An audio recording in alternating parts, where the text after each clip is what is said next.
Ontology, the Waystation of Red-Pilled Sanity. Written by William Leo. Translated by Deep L and a Human. Read for you by Ginny, Arya, and Guy. All bots. The Reshaping of the World Order After the First World War. Part 6. Hence, the endpoint was predestined as early as the anti-Japanese war.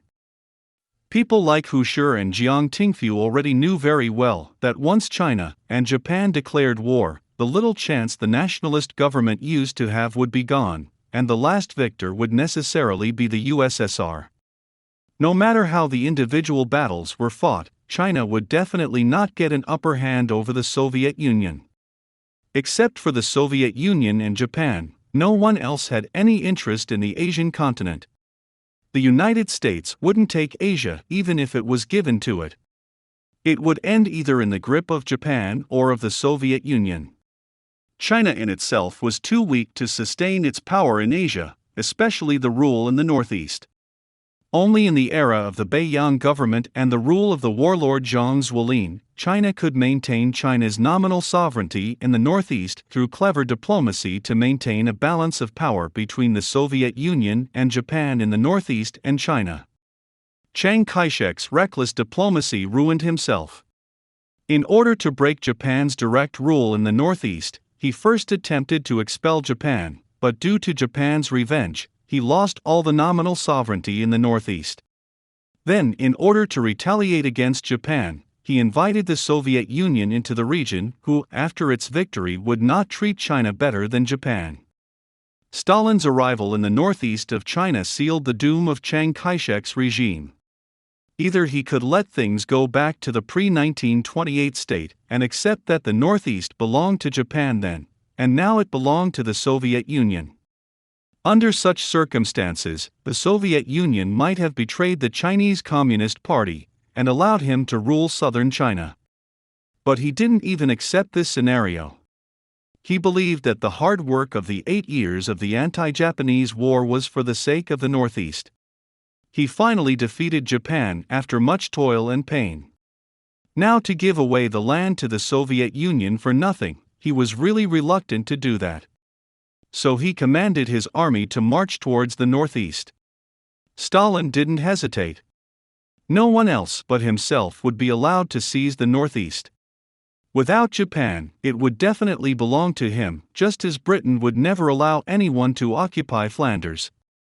Chiang Kai-shek marched towards the northeast, only to lose all his elite troops trained during the anti-Japanese war there. The Soviet Union fed the Chinese Communist Party with aid it received from the US, armament it seized from Japan, the machines produced by the Soviet industrial bases, and finally easily smashed the Nationalist Party. Let's not heed the nonsense about Millet plus rifles, the legend about primitive equipment of the Communists. The industrial and economic prowess of the nationalist government was very weak even in 1937. After Japan's looting, the government was left with only the shabby and broken small factories in Sichuan which were not able to produce even car tires. At the end of the anti-Japanese war, every drop of gasoline, every auto part, and every tire had to be imported from as far away as India. And what was Northeast like after 10 years of construction by the Japanese? It was the Ruhr area of the Far East, the largest industrial center in the Far East with an annual output of more than 1,000 aircraft. When Japan and the United States went to war, the US focused its bombing on the Northeast. Why? Because it was the heavy industrial base of the Japanese, of much more strategic importance than locations in Kyoto, Japan. Without annihilating the Ruhr industrial zone, Nazi Germany would not have been defeated. If the Allied forces didn't blow up the industrial zone in the Northeast, Japan would not fall. The industrial output volume of this industrial zone was at least 3 times more than that of the entire inland of China. And the quantity was not as important as the quality. The cars and weapons produced by the heavy industry in northeast China were simply not produced in the vast inland areas of the 18 provinces. Moreover, the mainland economy had completely collapsed after the anti-Japanese war. The soldiers recruited by Chiang Kai-shek in Sichuan were all malnourished. To use a term by the Americans, they were the dregs at the bottom of the manpower barrel. According to the American draft standards, they were substandard and needed to be disqualified. And Chiang hadn't even the ability to feed them properly. Under normal circumstances, the army could only eat 2 meals a day. For those who had performed military exploits, Chairman Chiang Kai-shek would personally issue him a note, awarding the meritorious soldier to eat 3 meals a day. At the same time, Japan's rule in the Northeast saw economic growth every year at the end of the war. When the Soviet Union seized the region, Japan had been engaged in strategic reserves, and the grain reserves left in the eastern part of Jilin province were sufficient for more than 10 years, not to mention the industrial strength it left behind. In addition to the trucks and weapons that the Americans gave to the Soviet Union from the European battlefields, the large number of industries left by Japan in the Northeast were all given to the Communist Party. At this time, the Nationalist Party was sanctioned by the United States again. Even if the United States had not imposed sanctions, it would not have been able to rival the Communist Party in the Northeast Industrial Zone by relying solely on sporadic imports. This war was completely tilted to one side. There was almost no doubt as to the outcome. As soon as Chiang exhausted within 1 or 2 years the military resources he accumulated in the latter part of the anti-Japanese war, the war was over. And the industrial zone in the Northeast would be able to continue to produce. If the Northeast had been an independent country like Manchuria, it would have no difficulty to beat a big country like China, just as it would be no problem for Israel to defeat a big country like Egypt. One was a small industrialized country, and the other a large agricultural country without industrialization. The large agricultural country had only scattered and disorganized peasants. All that it had was crops and troops, whose daily supplies couldn't be guaranteed. On the other hand, there were planes, tanks, a large number of heavy artillery, and heavy industry. Such a small number of troops can sweep the former without any problem.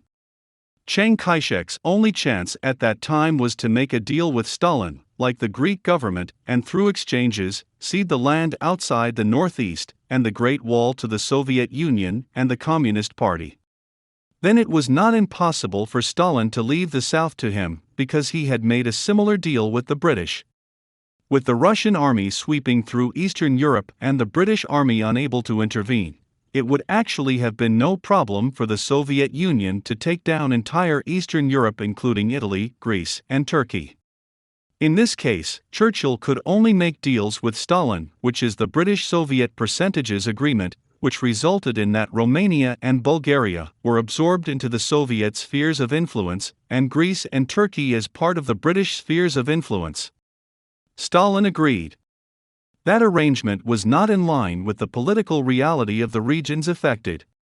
The Romanian Communist Party had only a few hundred members until the end of the war, carrying no political weight whatsoever locally. But because Churchill assigned this area to the Soviet Union, the Soviets air-dropped these hundreds of communists to the capital Romania. In 1 year, just like in North Korea, a Kim Il-sung-style regime was established in Romania. As to the Greek Communist Party, after years of cultivation, it had occupied a large area except for the capital Athens and the port of Piraeus. 95% of the country was under the control of the Greek Communist Army, but since Stalin allocated this land to the United Kingdom, the British Army directly supported the entire Greek society in suppressing these guerrillas and wiped them out. After these guerrillas escaped to the Soviet Union, Stalin killed all their leaders, and the rest were exiled to the Siberian concentration camps. In this regard, Stalin was very trustworthy. Therefore, Mao Zedong was actually not sure whether Stalin would betray him. Stalin was likely to betray him, just as he had betrayed the Communist Party of East Turkestan.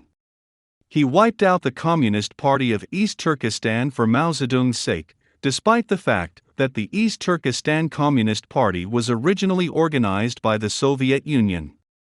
He might as well get rid of Mao Zedong for Chiang Kai-shek's sake. As long as Chiang Kai-shek would give him some benefits in the northeast or in the north, this scenario was not impossible. Judging from Stalin's past behavior, he was a thoroughly Machiavellian realist who would not value the interests of the communist parties of other countries in the division of the sphere of influence, and he always kept his word after dividing the sphere of influence. Chiang Kai-shek, out of his nationalist mindset and Greater China thinking, mistakenly rejected the only way of survival, thus sealing to his own demise. His demise meant not only his own but also that of North Korea and Vietnam. Chinese Civil War is classified as a Chinese revolution in our textbooks, but in the context of the Soviet Union's diplomatic strategy, it was definitely part of a bigger chess game in the Far East.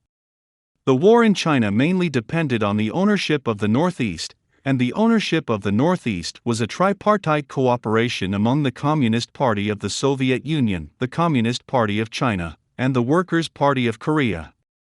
Without the Workers' Party of Korea, the Chinese Communist General Lin Biao would certainly have suffered heavy losses, even if not completely eliminated when the war was unfavorable and he was hunted down by the Nationalist Expeditionary Forces. When the war turned against him, Lin Biao could retreat his troops to the Soviet concession in Dalian and North Korea for rest and reorganization and stage a comeback afterwards. In other words, the Communist Party of China was engaged in a transnational war.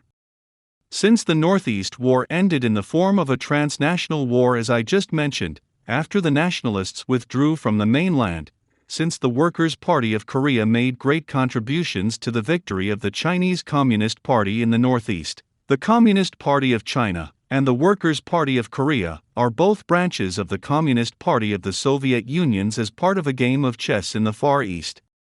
It can be imagined that Mao Zedong was not in a position to refuse to pay back the debt in the 1950s. When the Workers' Party of Korea suffered a defeat on the Korean peninsula, the North Koreans could boldly demand, when your Chinese Communist Party was sustaining heavy losses in the Northeast, we saved you, otherwise you would have been beaten by Chiang Kai-shek without a way out. Now that we are beaten by the Americans and have nowhere to go for cover, we have to go to the Northeast to take refuge. Isn't this allowed? Shouldn't you pay us back? This logic was absolutely justifiable. Therefore, if you understand this premise, that the international communist movement in the 1950s was a game of chess worldwide, you will see the loopholes in the conventional historical analysis. Why is Shen Jihua's analysis incorrect? Shen Jihua is a Chinese historian. Not because he does not have enough information, but because he wants to paint the Chinese Communist Party as a ruling power with independent decision-making capabilities.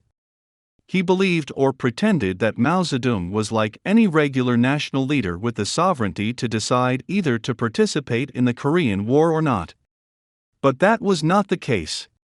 After the late 1950s, after China's heavy industrial foundation had been established, Mao gradually gained an independent position from the Soviet Union, but at the time when the Civil War just ended and the Korean War broke out, Mao was not absolutely sure that he could break away from the Soviet Union and rule independently. As real statesmen, both Mao and Stalin understood this well. In this case, no matter what he said openly, he had to participate in the Korean War. If he hadn't, it would be as good as to betray the entire communist community and himself. His own position not only within the entire international communist camp, but also within the Chinese Communist Party would be in jeopardy. Thank you for listening. This is a podcast series produced by Luminous Society. Luminous Society provides you with an alternative historical narrative.